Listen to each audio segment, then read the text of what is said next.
Hello everyone, welcome back to the channel. Today we are going to be doing a 2028 United States presidential election prediction between Kamala Harris and Vice President J.D. Vance.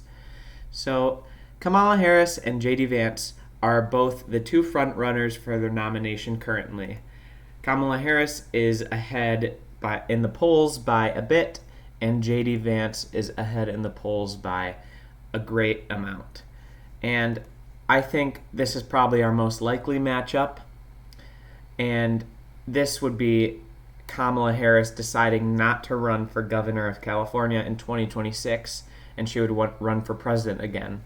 So again, we have Kamala Harris versus J.D. Vance, and we're going to start with the safe states. And for Harris, that's going to be Washington, Oregon, California, Colorado, Hawaii, Illinois, Vermont, Connecticut, Delaware, Maryland, D.C., Rhode Island, Massachusetts, New York, and Maine's 1st District.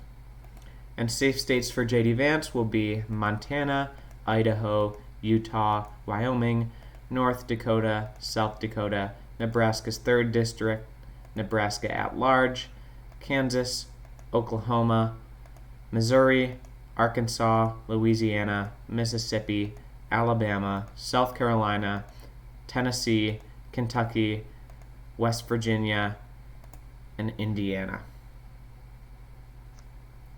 So now these are the safe states, and we can see Kamala Harris has quite a big advantage over J.D. Vance currently.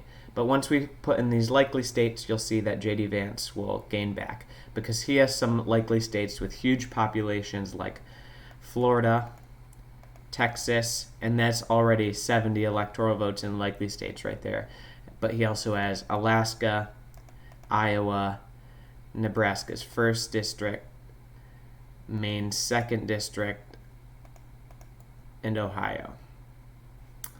And likely states for Kamala Harris will be New Mexico, Virginia, New Jersey, New Hampshire, and Maine at large.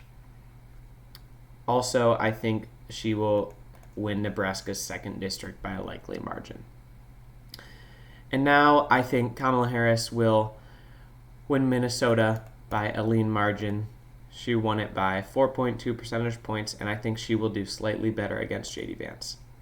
And so this leaves us with our classic 7 toss-up states, 93 electoral votes total of Wisconsin, Michigan, Pennsylvania, North Carolina, Georgia, Arizona, and Nevada. And I think if we look ahead toward 2028, I don't think Kamala Harris will do the best, but I think she will fare better against J.D. Vance than she did against Donald Trump. Because J.D. Vance doesn't have the Donald Trump energy up to 100%. He's not going to be able to turn out 100% of the very Trump voters. And so we are going to start over towards the West Coast with Arizona. And Trump did a very impressive job in Arizona in 2024. He won by almost 6 points. And I think the margin is going to narrow a bit, but I still think the Republicans will hold on to it. And I have Arizona as a lean margin. Now we are going to go up to Nevada. And Nevada was won by Trump by 3 percentage points. And I don't think much is going to change in Nevada. So I have J.D. Vance winning Nevada by a lean margin. Now if we go over to North Carolina and Georgia, I think in North Carolina, 3.2 percentage points, it's going to be hard for Harris to reverse that support towards her after she lost by almost 3 points in 2024. So I think Trump, or in this case Vance, is going to hold on to North Carolina. And I think in Georgia, Kamala Harris will be able to shrink the margin by quite a bit. I think she will get very close to winning Georgia, but I think ultimately it will go to J.D. Vance.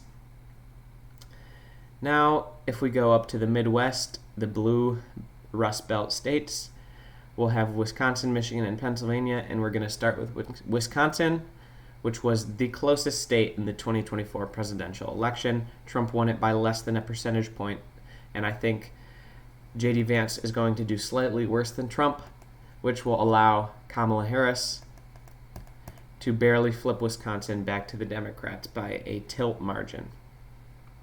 If we go over to Michigan, Trump won this by almost 1.5 percentage points, and I do not think it's going to swing that much because the Harris versus Trump and Harris versus Vance will be a pretty similar election. So I think J.D. Vance holds on to Michigan by a very slim margin. And now we go over to Pennsylvania, which was the blue wall state that Trump won by the most. And I think Harris will be able to narrow that margin, but I don't think she's going to be able to flip it back to the Democrats. And I have J.D. Vance winning Pennsylvania by a tilt margin. So this is the 2028 presidential election map between Kamala Harris and J.D. Vance. You can see J.D. Vance will have the presidency at 302 electoral votes and Kamala Harris with 236.